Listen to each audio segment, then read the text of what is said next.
नागपूरच्या कळमना एपीएमसी मार्केटमध्ये मुरुक बहारत आहे। संत्रा आवक वाढली मात्र अपेक्षित दरवाढ नसल्याने शेतकरी मात्र चिंतेत आहे। सध्या ठोक बाजारात संत्र्याला 36,000 ते 45,000 रुपये टन भाव मिळतो। यंदा चांगल्या दरवाढीची अपेक्षा शेतकऱ्यांना होती, पण यंदाही गेल्या वर्षीप्रमाणेच मुरुक बहाराच्या संत्र्याला दर मिळतो। नागपूरच्या कळमना मार्केटमधून देशातील विविध राज्यात संत्रा विक्रीसाठी पाठवलं जातं।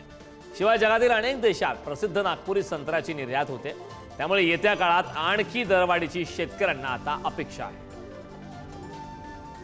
नगरी म्हणून नागपूरची ओळख आहे आणि याच नागपूरच्या कळमना येथील एपीएमसीच्या मार्केटमध्ये संत्र्याची आवक सुरू झालेली आहे। आपण पाहू शकतो की येथील जे फळ व्यापाऱ्यांचा जे यार्ड आहे त्यामध्ये संत्र्यांची आवक सुरू झालेली आहे आणि मोठ्या प्रमाणात आवक झाल्याचं आपल्याला दिसून येते। मृग बहाराचा हा संत्रा आहे आणि या संत्र्याचा सध्याचा जो दर आहे तो जवळपास 35, 40, 45,000 प्रति टन एवढा आहे। आपल्यासोबत काही व्यापारी आहेत, तर काय सांगाल सध्या मार्केटची काय स्थिती आहे, कुठपर्यंत आवक झालेली आहे आणि दर कसे आहे? मार्केटची जी परिस्थिती आहे ती खूप चांगली आहे। या वर्षी जे आपले किसान लोक आहे, शेतकरी लोक आहे, त्यांना खूप चांगला रेट भेटत आहे।